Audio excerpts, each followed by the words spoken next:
ఈ రకమైనటువంటి మార్పు రావడం అనేది చాలా సంతోషించదగినటువంటి విషయం. మరొక మాట, సాంప్రదాయాల్ని పాటించండి, సాంస్కృతిక వారసత్వాన్ని అందించండి అని కేవలం మాటలు చెప్పడము, కేవలం వాట్సాప్లలో మెసేజ్లు షేర్ చేయడం వరకు మాత్రమే పరిమితం కాకుండా ఈ ధర్మాన్ని మనం ముందుకు తీసుకువెళ్ళాలి అంటే ప్రతి ఒక్కరూ ఆచరించవలసినటువంటి ముఖ్య విషయం ఏంటంటే కేవలం భగవద్గీతను ఒక స్తోత్ర పారాయణం, ఒక గ్రంథము ఇంట్లో కూర్చొని మూలకుండి పెద్దవాళ్ళు ఎవరో చదువుకోవాలి అనే గ్రంథంగా మాత్రమే తీసుకోకుండా ప్రతి వాళ్ళు కూడా నిత్యం ఒక్క శ్లోకం పారాయణ చేసే అలవాటును ఉంచుకోవాలి. ఎందుకంటే మహాత్మా గాంధీ గారు చెప్పి ఉంచారు ఏమిటంటే, మనకు కష్టం వచ్చినటువంటి సమయంలో భగవద్గీతను ఏదో ఒక్క శ్లోకాన్ని పట్టుకొని వెతికి చూడు, ఆ శ్లోకం యొక్క అర్థం నీ సమస్యకు పరిష్కారాన్ని అందిస్తుంది అని మహాత్మా గాంధీ ఎన్నడో చెప్పి ఉంచారు.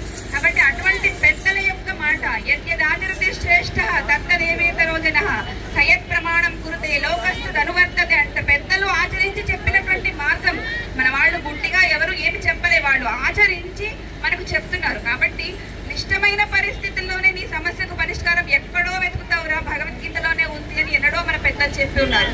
కాబట్టి అటువంటి మాటలను మనం ఇవాళ నిత్యం మన పిల్లలకు చెప్పితే చాలు.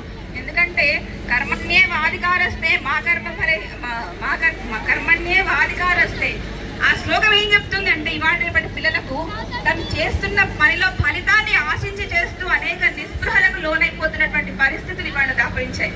పిల్లలకు అసలు ఆత్మ బలం అనేది లేకుండా పోతుంది. కాబట్టి ఈ పరిస్థితులన్నింటినీ మనం విద్యార్థి దశలోనే వాళ్ళు గట్టిగా చెప్పి వాళ్ళను బాగు చేసినట్లయితే సమాజానికి మంచి విద్యార్థులను అందించినటువంటి వాళ్ళం అవుతాం.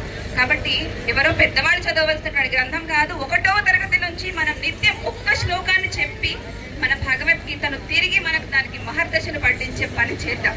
ఇది ప్రతి ఒక్కరి బాధ్యత, ప్రతి హిందూ బాధ్యత, ప్రతి మనిషి యొక్క మన హిందూ ధర్మంలో పుట్టిన ప్రతి ఒక్కరి బాధ్యతగా మనం తీసుకుని నడిచినట్లయితే చక్కటి సమాజాన్ని ముందు మనం సమాజానికి అందించిన వాళ్ళం అవుతాం. మన ధర్మాన్ని మనమే తిరిగి పునర్నిర్మాణం చేసుకున్న వాళ్ళం అవుతాం.